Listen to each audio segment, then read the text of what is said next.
Good evening all of you. Welcome back to my channel story teller. और last video में हमने बात की थी कि सिलेक्शन का मीनिंग क्या होता है, सिलेक्शन का प्रोसीजर क्या होता है, प्रोसेस क्या होती है। और आज के वीडियो में हम बात करने वाले हैं ट्रेनिंग के बारे में, ट्रेनिंग एंड डेवलपमेंट के बारे में। ट्रेनिंग क्या होती है, डेवलपमेंट क्या होता है। अगर आपने इससे पहले वाला वीडियो नहीं देखा है तो आप चैनल को विजिट करके 12th क्लास बिजनेस स्टडीज़ की प्लेलिस्ट ओपन करके वहाँ से आप देख सकते हो। और 11th बिजनेस स्टडीज़ के भी हमने सारे जो वीडियोज़ हैं मोस्टली अपलोड कर रखे और धीरे धीरे अपलोड हो रहे हैं एक एक करके। और साथ में आपके लिए कुछ मोटिवेशन वीडियोज़ भी इस वेबसाइट पे, आप इस चैनल पे आपको देखने को मिलेंगे। तो अगर आप चैनल पे नए हो तो चैनल को सब्सक्राइब करना ना भूलें ताकि आपको सबसे पहले वीडियो अपडेट मिल सके। तो चलिए देर ना करते हुए वीडियो को शुरू कर लेते हैं। सबसे पहले बात आती है ट्रेनिंग का मतलब क्या होता है। तो ट्रेनिंग का मतलब क्या होता है कि जो भी पोस्ट जिस पे आप काम कर रहे हो, उस पोस्ट पे जो काम कर रहे हैं ना उसको इम्प्रूव करना क्या होता है, ट्रेनिंग होता है।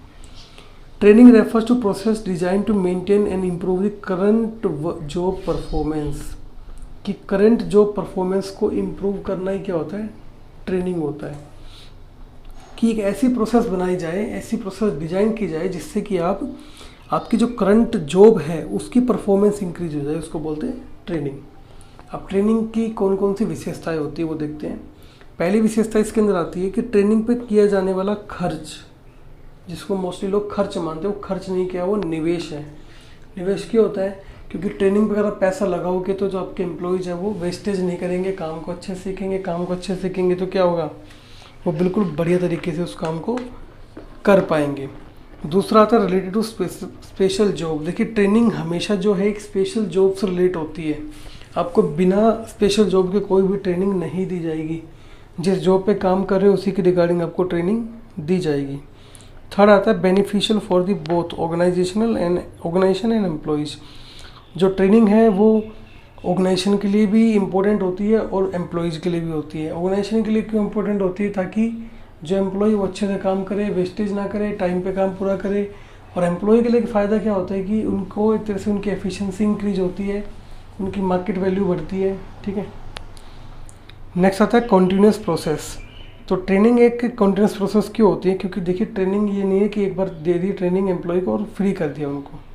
जब भी कोई नई टेक्नोलॉजी आती है, जब भी कोई नई टेक्निक आती है या नया कोई सॉफ्टवेयर आता है या कुछ भी अपडेट आती है तो एम्प्लॉयज़ को उसके बारे में बताना ज़रूरी होता है ताकि वो अपना काम अच्छे से कर सके। तो एक कॉन्टीन्यूस प्रोसेस ट्रेनिंग हो जाती है। नेक्स्ट था training and education are different.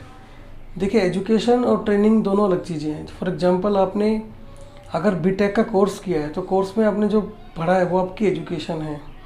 ठीक है। और एक ऑर्गेनाइजेशन में जब आप काम करते हो उस चीज़ के बारे में प्रैक्टिकली सीखते हो, उसको बोलते हैं ट्रेनिंग। क्लियर। तो पढ़ना और काम करना दोनों अलग चीज़ें होती है। अब बात आती है कि इम्पोर्टेंस ऑफ ट्रेनिंग, कि ये ट्रेनिंग के फ़ायदे क्या क्या हैं। तो दो लोगों को फ़ायदे होते हैं। पहला ऑर्गेनाइजेशन को फ़ायदे होते हैं इससे, दूसरा एम्प्लॉयज़ को फ़ायदे होते हैं। तो ऑर्गेनाइजेशन को कौन कौन से फ़ायदे हैं कि ऑर्गेनाइजेशन के अंदर क्वालिटी और क्वांटिटी दोनों ही अच्छी हो जाती है। किसकी, आउटपुट की। ऑर्गेनाइजेशन के अंदर क्वालिटी और क्वांटिटी आउटपुट की क्या हो जाती है, बेटर हो जाती है। अच्छी क्वालिटी का सामान बनेगा, नंबर ऑफ़ क्वांटिटी जो नंबर ऑफ़ आइटम है वो भी बढ़ जाएंगे, क्योंकि जब लोग वेस्टेज नहीं करेंगे तो क्या होगा, आउटपुट तो बढ़ेगा। दूसरा less requirement of the supervision. जो एम्प्लॉयज़ हैं उनके ऊपर ज़्यादा ध्यान रखने की ज़रूरत नहीं है। जब उनको काम सिखा दिया तो वैसे भी क्या होंगे, लिथार्जिक नहीं होंगे, अपना अपना काम करते रहेंगे। तो उनको सुपरविजन की ज़रूरत नहीं पड़ेगी। जब उनको मशीनें चलाना आ गया तो वो एक्सीडेंट के चांस कम होंगे। इससे फ़ायदा क्या होगा कि आपको सुपरवाइज करने की ज़रूरत नहीं पड़ेगी। Next reduce the labour turnover and absenteeism. देखिए अगर आप अपने एम्प्लॉय को सिखा रहे हो तो वो आपके ऑर्गेनाइजेशन को छोड़ के कभी नहीं जाएगा। अगर उसको लगने लग जाएगा कि उसको भाई काम नहीं आ रहा, उसकी जॉब कभी भी जा सकती है, उसको डर लगेगा तो वो छोड़ के चला जाएगा या फिर वो अब्सेंट रहेगा। ठीक है। नेक्स्ट आता है best use of material and other equipments. जब एक एम्प्लॉयज़ को आप ट्रेनिंग देते हो तो वो मटेरियल का सही से यूज करना सीख जाता है और जितने भी इक्विपमेंट ऑर्गेनाइजेशन के अंदर होते हैं उनका भी यूज अच्छे से करना सीख जाता है। अब एम्प्लॉय को क्या क्या फ़ायदे होते हैं, देखिए पहला फ़ायदा इंक्रीज इन एफिशिएंसी। उसकी जो काम करने की एफिशिएंसी, जो काम करने की क्षमता है, कैपेसिटी है, उसके अंदर इंक्रीज होगी। ठीक है। पहले तो वो गलत तरीके से काम कर रहा था लेकिन आपने उसको ट्रेनिंग देके सिखाया तो वो अच्छे से काम करेगा, एफिशिएंसी इंक्रीज होगी। सेकंड, उसकी मार्केट वैल्यू क्रिएट होगी, क्योंकि उसको मार्केट में भी पता लग जाएगा लोगों को, दूसरी इंडस्ट्री वालों को, कि इस बंदे को ये काम आता है। तो अभी मान लो कम सैलरी पे काम भी कर रहा होगा तो उसको फिर ज़्यादा सैलरी पे बुला लिया जाएगा। थर्ड होगा फीवर एक्सीडेंट। जब कोई काम सीख के किया जाएगा तो वो हमेशा सही तरीके से होगा, उसके अंदर एक्सीडेंट होने की चांसेस कम हो जाएंगे। और नेक्स्ट आता है जॉब सेटिस्फेक्शन, और एम्प्लॉय जो है वो अपनी जॉब से सेटिस्फाई हो सकेगा।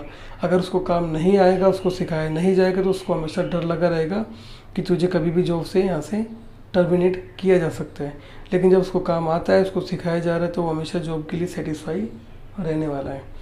नेक्स्ट आता है मेथड ऑफ ट्रेनिंग। भाई ट्रेनिंग देने के कौन कौन से मेथड होते हैं, तो इसके अंदर दो मेथड सामने आते हैं। पहला ऑन द जॉब ट्रेनिंग, दूसरा आता है ऑफ द जॉब ट्रेनिंग। तो ऑन द जॉब ट्रेनिंग में 3 तरह की ट्रेनिंग आती है। इंडक्शन ट्रेनिंग आती है, और अप्रेंटिसशिप प्रोग्राम आता है, और थर्ड आती है इंटर्नशिप ट्रेनिंग। एक एक करके समझते हैं। इंडक्शन ट्रेनिंग का मतलब होता है कि जब एक एम्प्लॉई ऑर्गेनाइजेशन को ज्वाइन करता है तो उसको ऑर्गेनाइजेशन से और उसके डिपार्टमेंट से उसकी पोस्ट जो भी है उसके बारे में समझाया जाता है, उनसे मिलवाया जाता है। ठीक है। सेकंड तरह की जो ट्रेनिंग होती है, इसमें क्या होता है, एक कोर्स करने के बाद आप ऑर्गेनाइजेशन के अंदर जाते हो और आपको जो एक स्पेशल बंदा होता है जिसको नॉलेज है, उसके सुपरविजन में आप काम करते हो।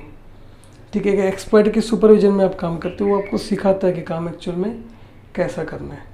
ठीक है, जो जैसे ITI के जो स्टूडेंट्स होते हैं, ये ट्रेनिंग के ये कोर्स के बाद कहाँ जाते हैं, कंपनीज में जाते हैं। तो इनकी जो ट्रेनिंग होती है उसको क्या बोलते हैं, अप्रेंटिसशिप ट्रेनिंग बोलते हैं। ठीक है। थर्ड आता है इंटर्नशिप ट्रेनिंग।